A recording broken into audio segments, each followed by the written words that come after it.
Imagina esto: un hombre, sus 12 amigos más leales, una habitación secreta en una ciudad bajo máxima vigilancia. Sabe que en horas será traicionado, capturado, ejecutado. ¿Y qué hace? ¿Huye? No, decide celebrar una cena. Pero escucha bien, no una cena cualquiera, una cena destinada a cambiar la historia para siempre.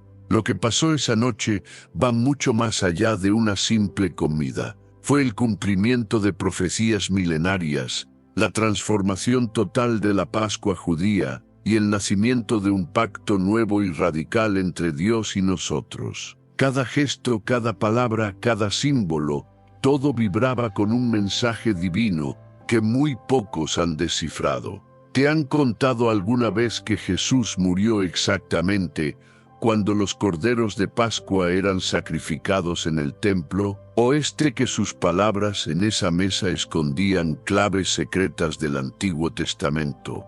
Prepárate, porque lo que estás a punto de descubrir aquí hará estallar todo lo que creías saber sobre la última cena. Suscríbete ahora mismo, porque este canal revela los secretos ocultos de las Escrituras que nadie más te cuenta. Y comparte este vídeo ya.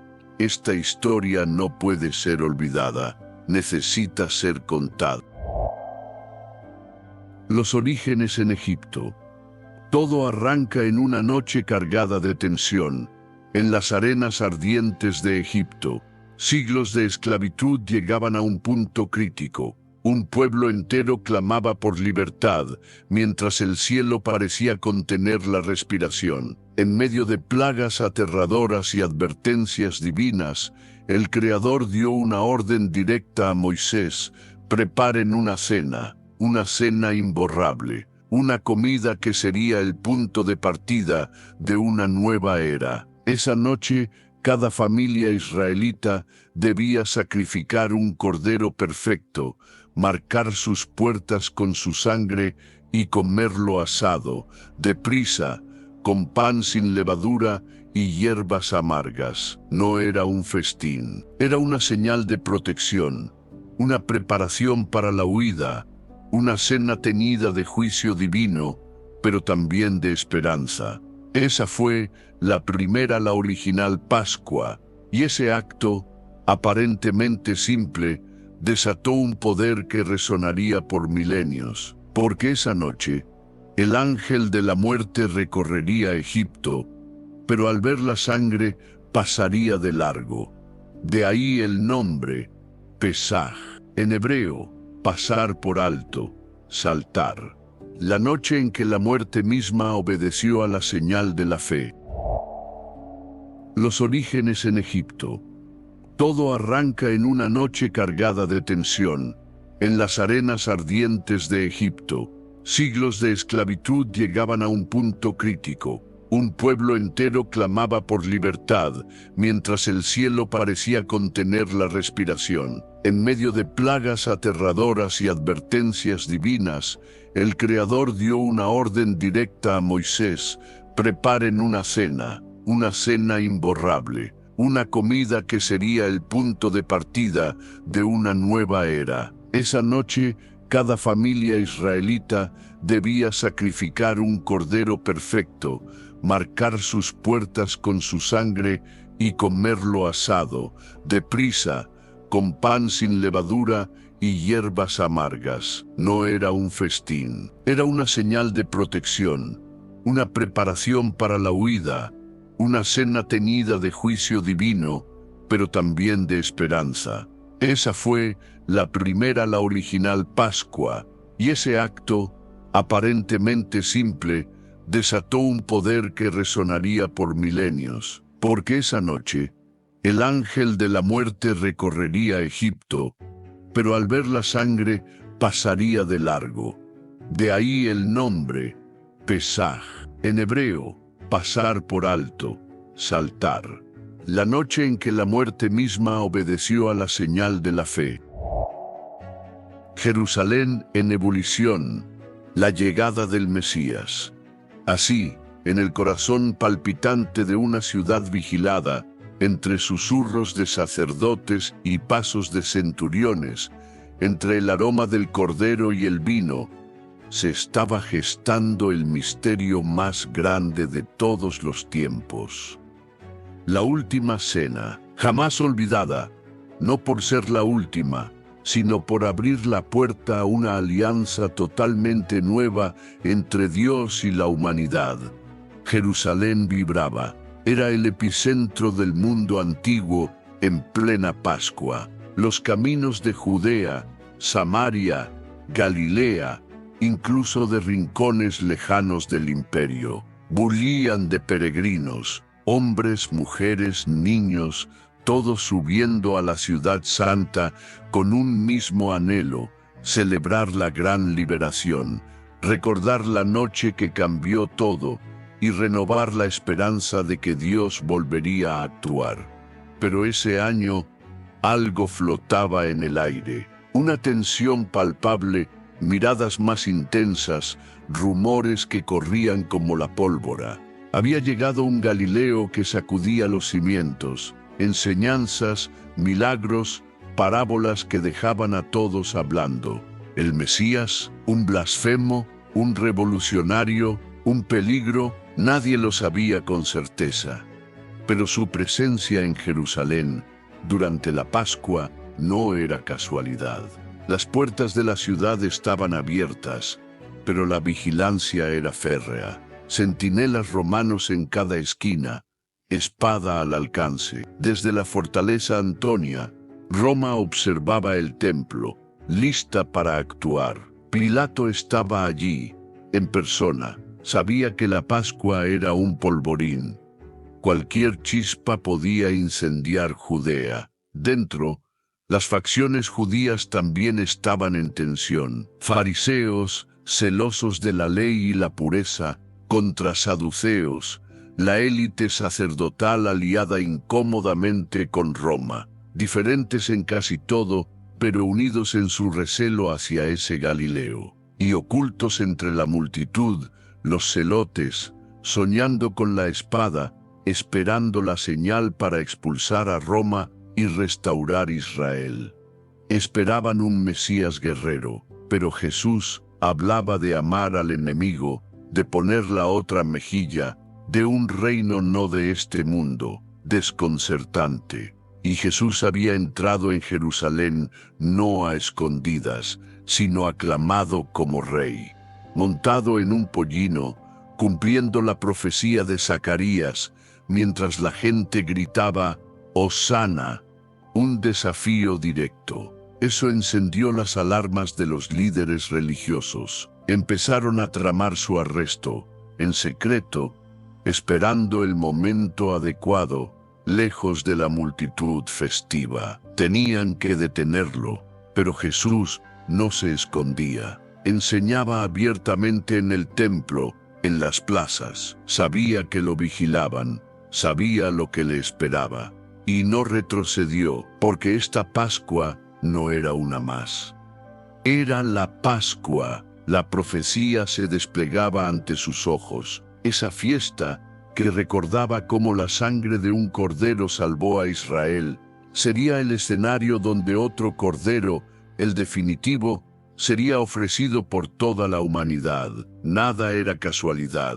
Profetas como Isaías y Daniel habían descrito siglos antes a este siervo sufriente, despreciado, que cargaría con el pecado de muchos. Todo encajaba. El pueblo recordaba la victoria sobre Faraón, sin saber que estaban a punto de presenciar una victoria infinitamente mayor, la del Hijo de Dios sobre el pecado, la muerte y la separación misma de Dios. En medio del bullicio, de los vendedores de corderos, de los salmos que ascendían al cielo, Jesús caminaba decidido, cada mirada sobre él, cada palabra suya pesando toneladas.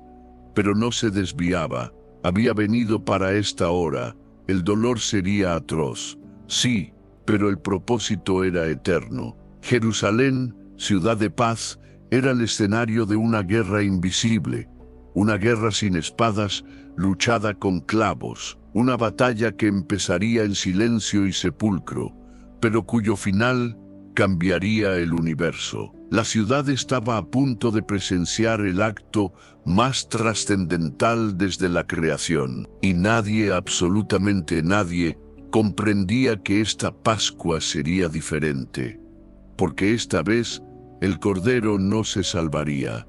Esta vez el Cordero salvaría al mundo. La preparación misteriosa. El sol se ponía sobre Jerusalén. Se acercaba el momento culminante, el día de los panes sin levadura, cuando el Cordero Pascual debía ser sacrificado. En medio del fervor de los preparativos, Jesús, con una calma que solo da el conocer el final, llamó a Pedro y a Juan. Su instrucción parecía simple, pero estaba envuelta en un velo de misterio divino. Id y preparadnos la Pascua para que la comamos. Ellos, acostumbrados a las profundas acciones simbólicas de su maestro, no preguntaron por qué. Preguntaron lo esencial, ¿dónde? Y la respuesta de Jesús sonó casi a clave secreta: mirad, al entrar en la ciudad, os saldrá al encuentro un hombre que lleva un cántaro de agua. Seguidle hasta la casa donde entre.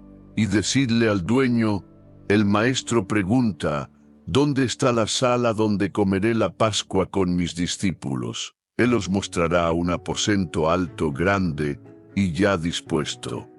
Preparadla allí. Un hombre llevando un cántaro de agua. En esa cultura, tarea casi exclusiva de mujeres, una señal inconfundible, imposible de ignorar. No era azar, era una cita divina, una jugada maestra en medio del peligro. Jesús sabía que lo buscaban para matarlo, que Judas ya había tomado su camino oscuro. El lugar debía ser secreto, seguro, un refugio en lo alto, lejos de miradas indiscretas. Pedro y Juan obedecieron, y tal como Jesús dijo, allí estaba el hombre con el cántaro. Lo siguieron en silencio por callejones y plazas hasta una casa. El dueño, al oír el mensaje del maestro, no dudó.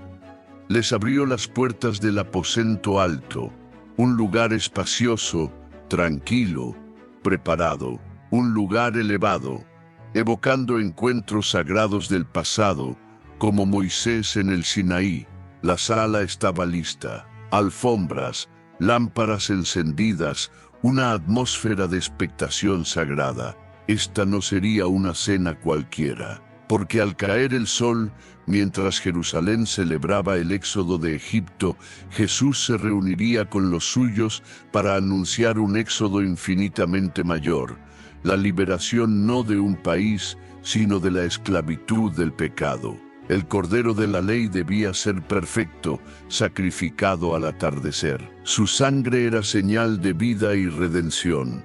Pero esa noche, el verdadero Cordero estaba vivo, caminando hacia esa cena. Cada elemento que Pedro y Juan preparaban, el pan, el vino, el lugar, el momento, todo era profecía pura. Jesús no solo cumpliría el rito, lo encarnaría. Él sería el pan partido, la copa derramada, el cuerpo ofrecido. Era como si milenios de historia sagrada convergieran en ese instante. Cada Pascua anterior, una sombra. Ahora llegaba la realidad. Jesús no necesitaba un templo de oro. Necesitaba un aposento alto y corazones dispuestos a presenciar el mayor misterio jamás revelado. Mientras Pedro y Juan volvían, sin captar aún la magnitud de todo, la noche caía sobre Jerusalén. En miles de hogares se leía la historia del Éxodo. Pero en un rincón elevado y secreto, el Cordero viviente se acercaba a su altar invisible, listo para ofrecerse, no como un animal, sino como el Hijo amado. La cena misma, elementos transformados, sin alardes, sin trompetas, el escenario estaba listo, todo dispuesto. Lo que sucedería allí arriba cambiaría para siempre el sentido de la Pascua y abriría un camino nuevo hacia Dios. Porque esa noche el Creador mismo compartiría la mesa con sus criaturas para revelarles el secreto de su redención eterna. Silencio en el aposento alto. Un misterio palpable que los discípulos apenas intuían. La luz cálida de las lámparas danzaba, el aroma del pan y el vino llenaba el aire. Jesús, sereno, sabiendo que cruzaba el umbral hacia la eternidad, tomó su lugar. La cena comenzó, pero qué diferente a todas las demás. Esa noche, el Maestro tomaría los símbolos más sagrados de Israel y los convertiría en signos eternos de una nueva alianza. Estaba el pan sin levadura, el matzá, el pan de la prisa, símbolo de humildad y redención urgente. Estaban las hierbas amargas, recordando el dolor de la esclavitud, y las copas de vino, especialmente las 4 rituales del Seder, cada una promesa divina: os sacaré, os libraré, os redimiré, os tomaré por mi pueblo. Pero, ¿y el Cordero? Aquí está una de las claves más impactantes. Los evangelios no lo mencionan en la mesa. ¿Un olvido? De ninguna manera. Es una señal poderosa, porque el verdadero Cordero Pascual aún no había sido sacrificado. Estaba allí vivo, sentado a la mesa, hablando, partiendo el pan, entregándose. Jesús mismo era el Cordero, y su sacrificio llegaría en cuestión de horas, en un madero fuera de la ciudad. Cuando tomó el pan, lo bendijo y lo partió. Sus palabras resonaron como un trueno celestial, palabras que ningún judío jamás había pronunciado. Esto es mi cuerpo, que por vosotros es entregado. Haced esto en memoria de mí. El pan del antiguo Éxodo se convertía ahora en símbolo de su propio cuerpo ofrecido por amor. El pan de la nueva alianza. Luego tomó la copa, y de nuevo, palabras que rompían todos los esquemas.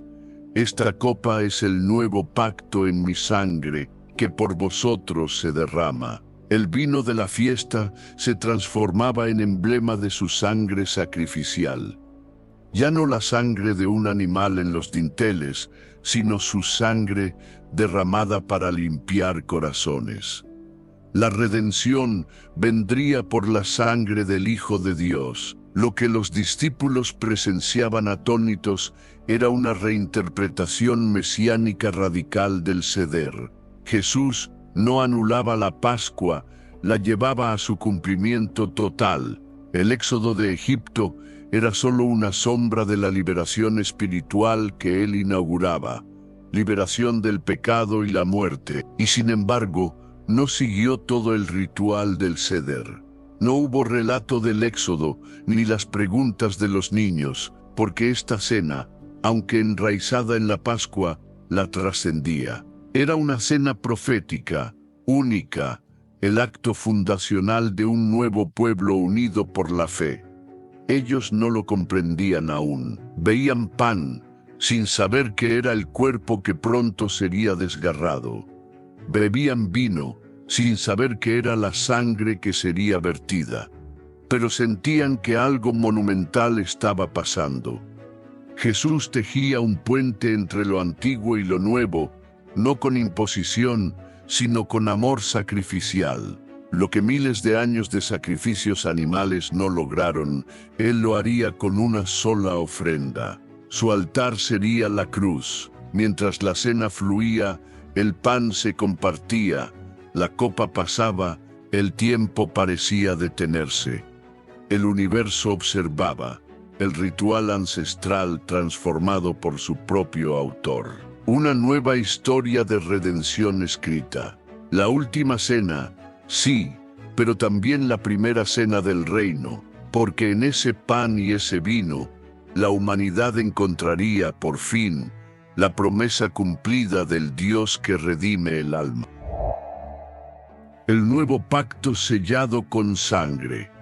El bullicio de Jerusalén se apagaba afuera. La noche envolvía la ciudad. Dentro, bajo la luz parpadeante de las lámparas, algo eterno sucedía en una cena íntima, sin multitudes, sin fanfarrias, solo un maestro, sus discípulos, pan partido, una copa de vino y palabras que, aunque susurradas, harían eco por toda la eternidad. Tomad, comed, esto es mi cuerpo. Y luego, con la copa, bebed de ella todos, porque esto es mi sangre del nuevo pacto, que por muchos es derramada para perdón de los pecados. Palabras con un poder invisible, palabras que rompían moldes y anunciaban algo radicalmente nuevo. Para los discípulos inmersos en la tradición pascual, debió sonar desconcertante, incluso revolucionario. Esperaban oír sobre el Cordero de Egipto, sobre Moisés. Pero Jesús no repetía la historia, la reescribía con su propia carne y sangre. Les estaba diciendo: todo lo que el Éxodo simbolizaba se cumple ahora en mí. La verdadera liberación no es de un imperio terrenal, es del pecado y es eterna. No eran simples metáforas, era la declaración solemne de un nuevo pacto. Y aquí reside uno de los misterios más profundos revelados esa noche. Israel llevaba siglos esperando, anhelando esa renovación prometida por profetas como Jeremías. Vienen días, decía el Señor, en que haré un nuevo pacto, no como el pacto que hice con sus padres. Pondré mi ley en su interior, la escribiré en sus corazones. Yo seré su Dios, y ellos serán mi pueblo. Esa promesa era una estrella lejana, pero Jesús la trajo a la tierra esa noche. Declaró: el tiempo ha llegado. Este nuevo pacto se sella ahora, no con tinta sobre piedra, sino con mi sangre. Y lo más asombroso, no sería un pacto de leyes externas, sino uno grabado en el alma, en la vida misma de los que creyeran. Era una ruptura total con el sistema religioso anterior. El antiguo pacto, santo pero limitado, requería sacrificios continuos, rituales, un sacerdocio humano frágil. Ahora Jesús establecía un acceso directo al Padre, una redención completa. Su sacrificio sería suficiente, una vez y para siempre. Quizás los discípulos no lo captaron todo al instante. Sus mentes aún veían la Pascua tradicional. Pero mientras sentían el pan crujir y el vino tocar sus labios, algo nuevo nacía en ellos. Años después, recordarían esa noche y entenderían.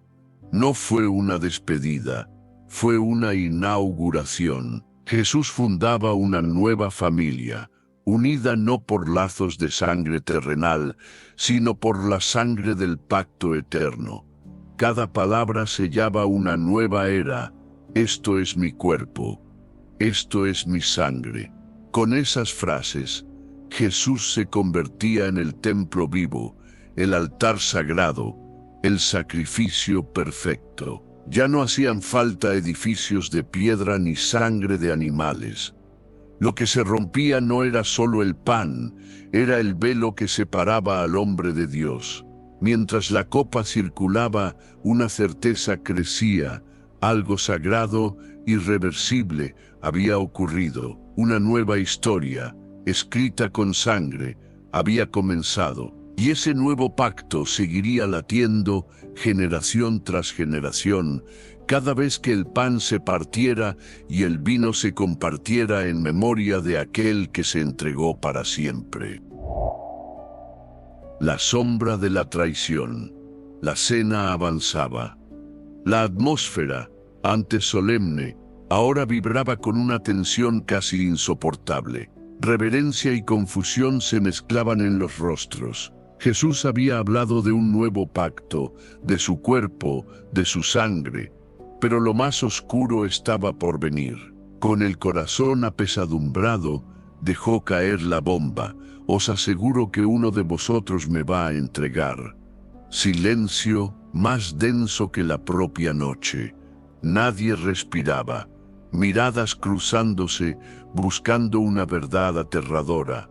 Uno por uno, con el alma encogida, preguntaron: ¿seré yo, Señor? Hasta que resonó la voz de Judas, sonando igual que las demás, pero ocultando un abismo: «Soy yo, Rabí». Y Jesús, con una calma que partía el corazón, respondió: «Tú lo has dicho». Pero lo que pasó después es aún más impactante.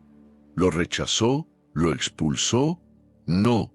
Jesús hizo algo que revela la profundidad de su amor y cumple una oscura profecía. Le ofreció el pan mojado, un gesto de honor, de intimidad, reservado al invitado especial. Y en ese acto se cumplía el Salmo 41, «Hasta mi amigo íntimo, en quien yo confiaba, el que compartía mi pan, ha levantado contra mí su talón». Compartir el pan era sagrado, un sello de comunión. Jesús, sabiendo lo que Judas tramaba, no solo lo mantuvo allí, le dio un lugar de honor, un último, silencioso llamado a la redención. Pero Judas ya había elegido. ¡Qué contraste brutal! Recibía el pan de la mano del Maestro, mientras su corazón ya había firmado el pacto con las tinieblas. ¿Era Judas una simple marioneta del destino? Las Escrituras predecían la traición. Sí, Isaías, Zacarías, Jesús mismo lo anunció. Pero la profecía no anula la voluntad. La traición fue predicha, pero también fue elegida por Judas. Fue una decisión del corazón. Y aún así, ese corazón fue incluido en la mesa. Jesús no lo denunció, no lo humilló, lavó sus pies, le ofreció el pan, y cuando le dijo: «Lo que vas a hacer, hazlo pronto», lo hizo en voz baja, casi como una última oportunidad.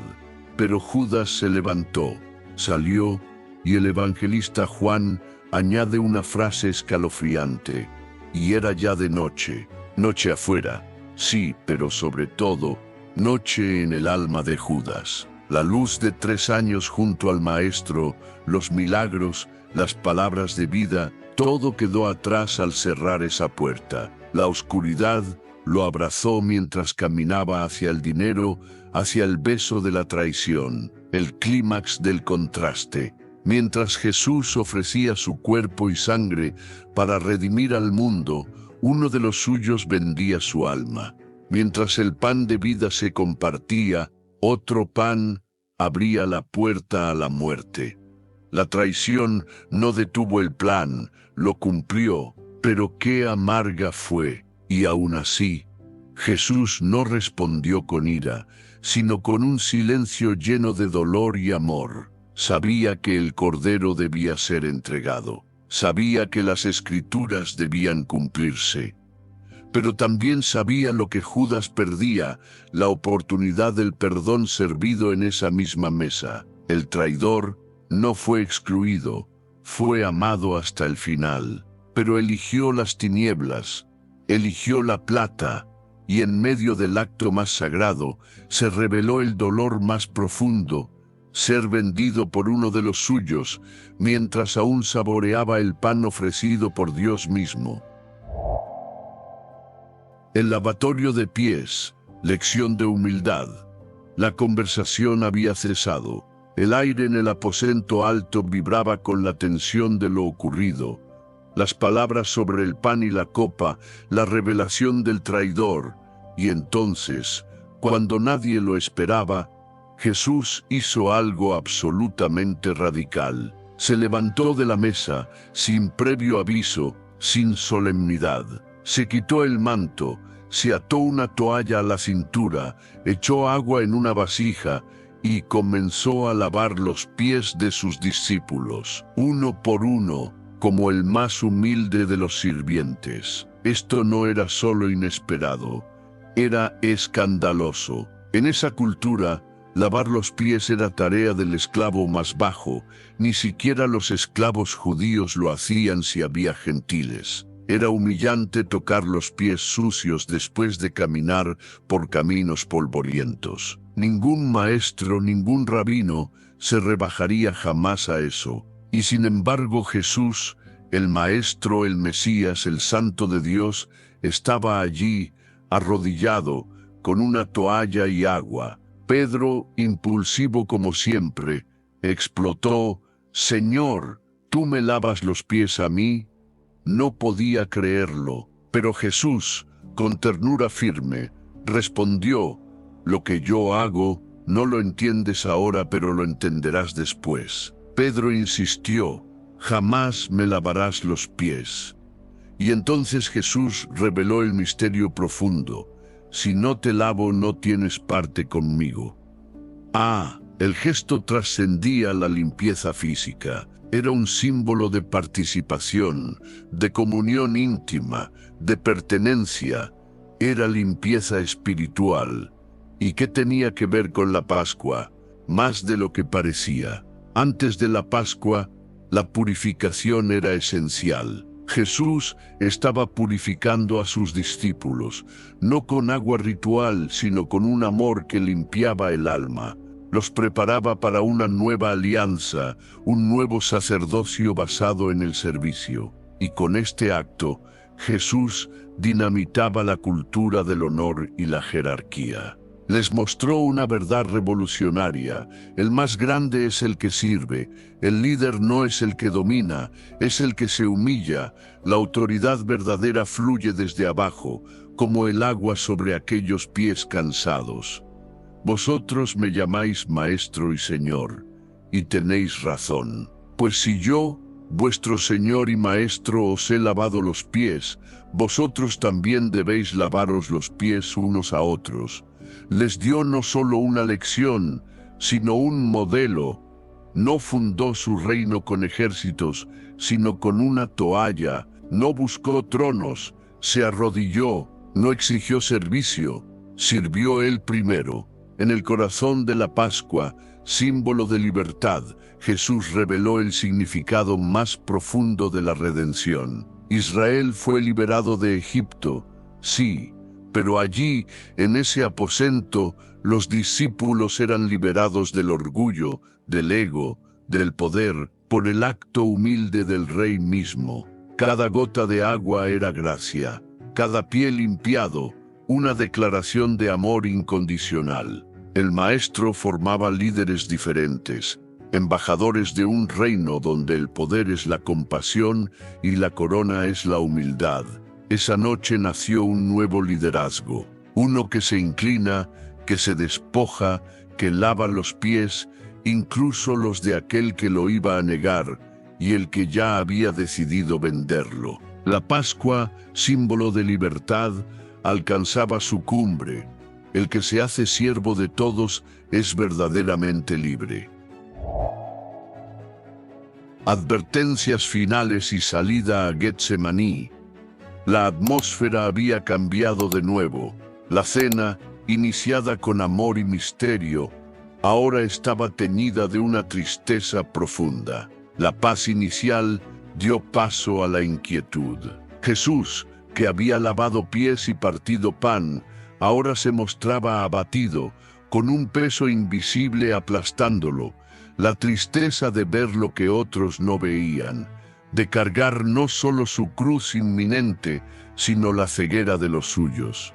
Conocía el corazón humano, sabía lo que venía: juicio, crucifixión, pero también soledad, abandono, la confusión de aquellos en quienes había sembrado tanto. Mirando a Pedro, el impulsivo, el que juró morir por él, le dijo palabras que cortaron la noche: «Simón, Simón, mira que Satanás os ha reclamado para zarandearos como a trigo, pero yo he rogado por ti, para que tu fe no falle. Y tú, cuando hayas vuelto, fortalece a tus hermanos». Pedro, ofendido, proclamó: «Señor, estoy dispuesto a ir contigo a la cárcel y hasta la muerte». Pero Jesús, con una tristeza que dolía más que 1000 latigazos, replicó: «Pedro, te digo que hoy mismo, antes de que cante el gallo, me negarás 3 veces». No era un reproche, era una advertencia llena de amor, no para humillarlo, sino para prepararlo para después de la caída. Sabía que la traición no vendría solo de Judas, sino también del miedo humano. Y aún así, con el corazón roto, Jesús no dejó que la oscuridad tuviera la última palabra. Se levantó y juntos cantaron.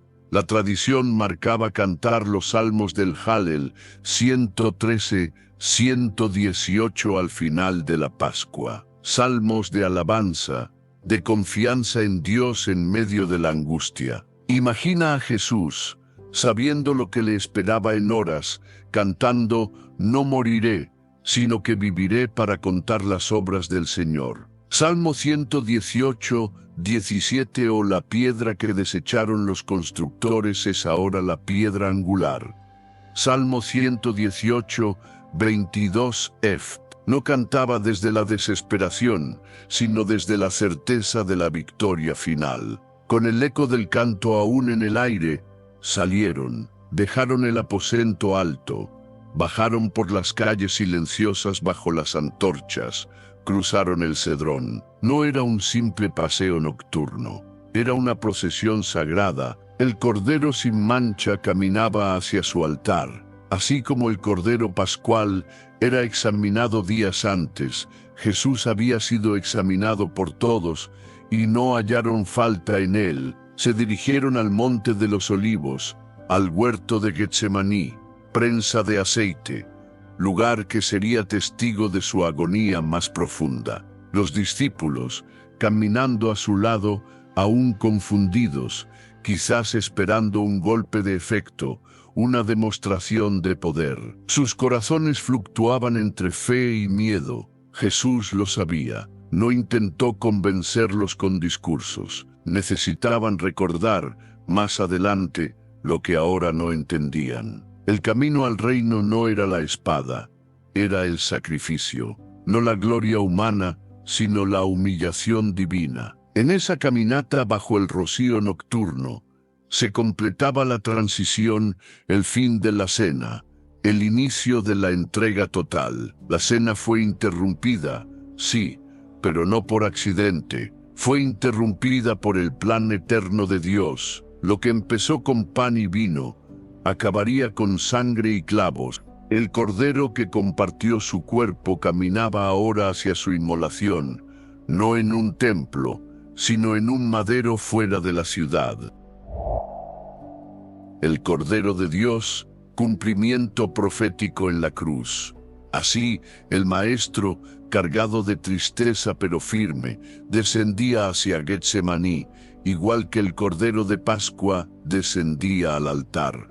Solo que esta vez, no por una nación, sino por todos. No un sacrificio más, sino el último, el definitivo, el eterno. La noche en Getsemaní fue agonía pura, oración desgarradora, sudor como gotas de sangre, un clamor solitario: «Padre, si es posible, aparta de mí esta copa, pero no se haga mi voluntad, sino la tuya». Esa copa no era vino, era el juicio divino por el pecado del mundo, que el justo bebería por los injustos. Luego, el arresto, los juicios. Como un cordero llevado al matadero, no abrió su boca. Sin defensa, sin protesta, sabía que cada paso cumplía un plan trazado desde la eternidad. El plan del Padre, prefigurado en el Antiguo Testamento, se cumplía con precisión divina. Desde la primera Pascua, el Cordero era más que un animal. Era un símbolo profético, sin mancha, examinado, sacrificado al atardecer del día 14 de Nisán. Su sangre en las puertas era señal de liberación de la muerte. Dios dijo: «Veré la sangre y pasaré de vosotros». ¿Recuerdas a Juan el Bautista? Al ver a Jesús, no dijo profeta ni rey. Gritó: «He aquí el Cordero de Dios, que quita el pecado del mundo. No un cordero, sino el Cordero. Juan, de linaje sacerdotal, entendió todos los sacrificios anteriores eran sombras. Ahora llegaba la realidad, y atención a esto, es crucial. Jesús no murió en un día cualquiera. Murió exactamente durante la celebración de la Pascua. Su arresto fue de noche, los juicios al amanecer, la crucifixión ejecutada con urgencia antes del Shabbat especial. ¿Y a qué hora colgaba Jesús del madero, entre el cielo y la tierra? Justo a la hora en que los sacerdotes, en el templo, sacrificaban los miles de corderos pascuales, entre las 12 y las 3 de la tarde. Mientras ellos cumplían el ritual antiguo, creyendo honrar a Dios, fuera de la ciudad, en el Gólgota, el verdadero cordero era ofrecido, no por sacerdotes humanos, sino por la voluntad del Padre, no sangre de animal, sino la sangre preciosa del Hijo de Dios. Misma hora, mismo día, mismo propósito redentor, una sincronía divina, el cumplimiento perfecto. La cruz, símbolo de vergüenza, se convirtió en el altar definitivo. Jesús, entre criminales, no maldijo, perdonó, se entregó. Padre, en tus manos encomiendo mi espíritu. Y su grito final, consumado es. No era derrota, era victoria. El sacrificio aceptado, la deuda pagada, la redención completada. En ese instante, el sol se ocultó, la tierra tembló, y el velo del templo se rasgó de arriba a abajo, no por mano humana, sino por Dios mismo. La barrera entre Dios y el hombre, rota, el acceso abierto. El Cordero había sido ofrecido. Su sangre no cubría puertas, cubría corazones, no libraba de la muerte física, sino de la eterna. No salvaba a una nación, sino a todo el que cree. No fue casualidad, fue diseño celestial. El mismo Dios de la primera Pascua revelaba su plan final. Jesús murió en Pascua, porque Él es la Pascua. Su sangre es nuestra señal. Su cuerpo, nuestro alimento. Su muerte, nuestro paso a la libertad eterna. La Pascua cumplida y transformada. Y así, en el momento exacto, a la hora precisa, el Cordero sin mancha fue inmolado. Aunque pocos lo entendieron entonces, aunque los rituales continuaban en el templo, el cielo supo, el sacrificio definitivo había sido ofrecido. Nunca más sería necesario otro. La Pascua antigua encontró su plenitud total. El reino de Dios se abría de par en par gracias a la cruz. Esa noche en Jerusalén, mientras miles celebraban la Pascua antigua, un pequeño grupo en un aposento alto había sido testigo del nacimiento de algo radicalmente nuevo. Estaban en la frontera entre dos eras, porque en esa mesa, con ese pan y ese vino, la Pascua no fue abolida, fue llevada a su cumplimiento máximo. La sombra dio paso a la realidad. El símbolo encontró su sustancia. El éxodo físico se abrió a una redención eterna. Israel recordaba la liberación de Egipto, fuego, sangre, escape milagroso. Pero lo que Jesús hizo fue infinitamente más grande. No solo recordó, redefinió, no habló de Moisés, habló de sí mismo, tomó los elementos sagrados y les dio un significado nuevo y personal. El pan ya no era solo la prisa, era su cuerpo partido por amor. El vino no era solo fiesta, era su sangre derramada para el perdón. Jesús no reemplazó la Pascua, la completó desde dentro. Mostró que Egipto era solo el principio, que el verdadero cautiverio es el pecado, que la verdadera libertad no viene por plagas, sino por el sacrificio silencioso del Cordero de Dios. Así nació la nueva Pascua, no una fiesta anual para una nación, sino un pacto eterno sellado con sangre divina. Lo que era memorial se convirtió en participación viva, porque cada vez que los creyentes parten el pan y beben la copa, no solo recuerdan, entran de nuevo en la realidad del sacrificio de Cristo, proclaman su muerte redentora hasta que Él vuelva. El éxodo definitivo ha comenzado, y con ese nuevo pacto nació un nuevo pueblo, no unido por sangre o genealogía, sino por la fe en aquel que dio su vida. Esa noche, Jesús fundó una familia global de redimidos. Cualquiera que coma de ese pan y beba de esa copa con fe es parte de su pueblo santo. Pero hay más. Jesús también evocó el maná del desierto. Aquel pan del cielo sustentó a Israel, pero era temporal. Jesús se presentó como el verdadero pan del cielo. Él mismo, yo soy el pan de vida, dijo, un alimento que da vida eterna. El pan partido no solo era su cuerpo entregado, era la promesa de sustento eterno, y la copa, el anuncio de que la fuente de la gracia se había abierto para siempre. En ese pan y esa copa, la Iglesia encontraría fuerza, esperanza y unidad a través de los siglos. La nueva Pascua ilumina la antigua. El éxodo físico fue sombra del éxodo del alma. La sangre en los dinteles, preludio de la sangre en la cruz. La cena apresurada, anticipo del banquete eterno. El Dios que dividió el mar ahora rasgaba el cielo para abrazar a todos los que creen.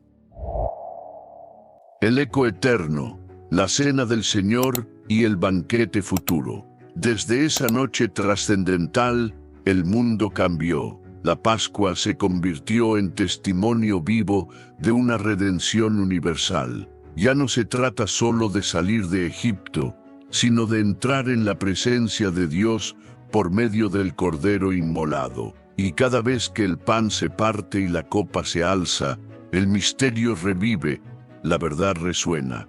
La Pascua se ha cumplido. Aunque aquella mesa fue recogida y las lámparas se apagaron, la cena no terminó. Su eco quedó latiendo en el corazón de cada creyente que, desde entonces, partiría el pan y bebería la copa con reverencia, memoria y esperanza. La última cena no es un evento del pasado, es un eco eterno. Resuena cada vez que la comunidad de fe se reúne para recordar, proclamar y participar del sacrificio del Cordero.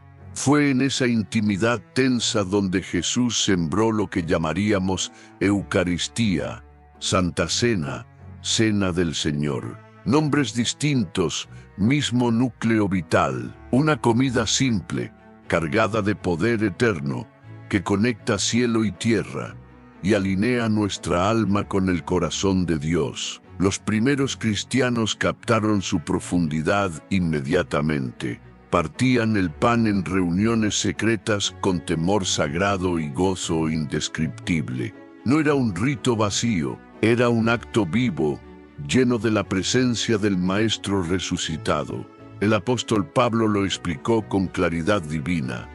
Yo recibí del Señor lo que os he transmitido, que el Señor Jesús, la noche que fue entregado, tomó pan, tomó la copa. Haced esto en memoria de mí. Pero no era solo un recuerdo. Pablo añadió algo crucial. Porque todas las veces que comáis este pan y bebáis esta copa, la muerte del Señor anunciáis hasta que Él venga. La cena del Señor mira hacia atrás, a la cruz, pero también hacia adelante, a la venida gloriosa del Rey. Es memoria y anticipación. Y en medio de esta cena terrenal, Jesús dejó una promesa vibrante.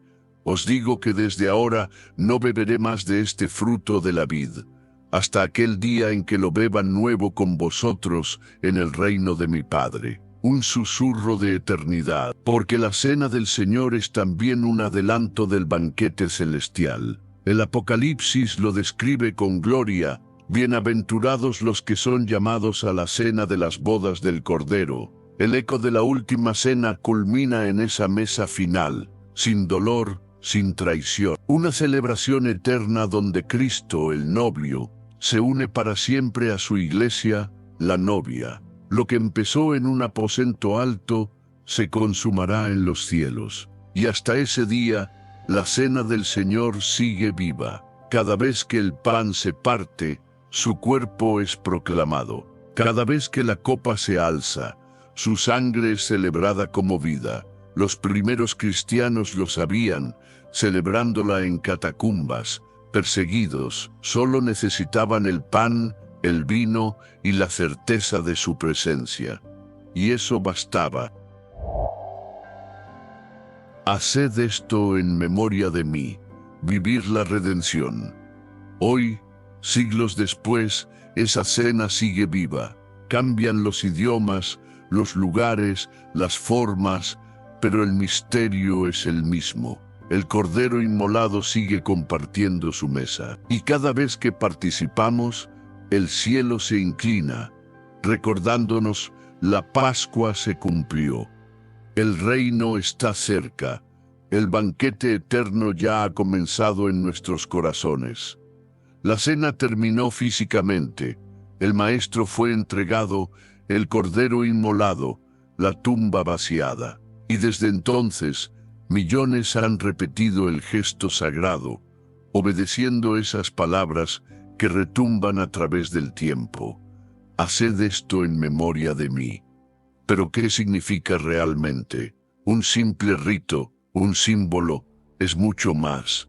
No es solo repetir una ceremonia. Es una invitación a vivir con la conciencia constante de su sacrificio. Un recordatorio no solo de lo que pasó en la cruz, sino de lo que significa para nosotros. Una puerta abierta. Una llamada a recordar que todo cambió esa noche. Que el pan y el vino ya no son lo mismo, y que su sangre derramada exige una respuesta. Vivir como redimidos, sin embargo, cuidado. Muchos han convertido esta cena en costumbre vacía, en rutina sin fuego. Otros, queriendo separarse de las raíces, olvidan que todo nació en el corazón de la Pascua hebrea. Jesús no improvisó, cumplió. El pan sin levadura, el vino, el cordero, todo tejido en la historia sagrada. Ignorar esas raíces es arrancar el árbol y esperar fruto. El cristianismo brota del judaísmo. No puedes entender la cena del Señor sin entender la Pascua que la vio nacer. Y en ese contexto, Jesús no fue solo un maestro reinterpretando algo. Fue el anfitrión del nuevo y definitivo éxodo espiritual. Como Moisés guió al pueblo por el mar, Jesús abrió un camino con su cruz. No dividió aguas, rasgó el velo del templo. No liberó una nación, liberó a la humanidad. Él es el nuevo Moisés, sí, pero también es el Cordero, el sacrificio, el pan del cielo. En Él se cumplen todas las figuras, y nosotros no somos meros espectadores, somos participantes. La pregunta final es directa y personal. ¿Estamos viviendo como redimidos? Porque participar de la cena, sin discernir el cuerpo de Cristo, advirtió Pablo, es para juicio. No es un derecho, es un acto de humildad, de memoria viva, de compromiso renovado. Recordar a Jesús no es solo emocionarse, es vivir como Él vivió, perdonar como Él perdonó, servir como Él sirvió, amar como Él amó, cargar nuestra cruz, ver en el pan partido un llamado a ser pan para otros, entender que la copa es un pacto de obediencia, fidelidad y santidad. Entonces, la última cena no fue la última, fue el comienzo de incontables cenas donde el pan y el vino seguirían contando la asombrosa historia del Dios que descendió, se humilló, murió y resucitó. Un Dios que sigue invitando a su mesa a todo el que quiera recibirlo, no solo en la boca, sino en lo más profundo del corazón. Hoy, en nuestro mundo acelerado, donde la fe a veces se vuelve ritual vacío o se diluye, el llamado sigue resonando con fuerza. Haced esto en memoria de mí, no como un acto religioso frío, sino como un estilo de vida, no como rutina, sino como una llama que arde. Porque aunque caminamos aún por el desierto de este mundo, ya hemos sido marcados por la sangre del Cordero, y sabemos que un día esta cena viva se transformará en el gran banquete final, que la copa que esperamos la beberemos con Él en el reino, y que la mesa que hoy preparamos aquí será extendida eternamente en los cielos. Porque el Cordero que fue inmolado vive, y su pueblo redimido camina con la mirada fija en esa mesa del reino, donde el pan ya no se partirá, porque la muerte habrá sido vencida para siempre. Aquí termina este viaje sagrado a la verdad, jamás contada de la última cena. No fue solo una comida, no fue una despedida. Fue el momento en que el cielo besó la tierra, donde el Cordero Eterno se ofreció por amor, donde nació el nuevo pacto que nos abrió las puertas del reino. La Pascua antigua floreció en una esperanza viva, en un pan que nutre el alma, en una copa que sella con sangre el amor infinito de Dios. Tú y yo no estamos llamados a ser simples espectadores de la cruz. Estamos llamados a cargarla con gratitud, a vivir como redimidos, a caminar como hijos de la promesa, porque Él no solo partió el pan, Él partió su vida por ti. Y ahora, una invitación muy especial. Si esta historia ha tocado tu corazón, suscríbete ahora mismo a este canal. No te pierdas ni un solo vídeo que transformará tu fe. Comenta abajo, ¿qué fue lo que más te impactó? ¿Cómo vives tú la cena del Señor? Y por favor, comparte este vídeo con alguien que necesite recordar o descubrir por primera vez que el sacrificio de Jesús sigue vivo y su mesa aún tiene un lugar para todos. Que el Cordero inmolado sea exaltado por siempre. Que su sangre marque nuestras vidas hasta el día glorioso del banquete eterno. Nos vemos en el próximo video. Aquí, donde la Biblia cobra vida como nunca antes.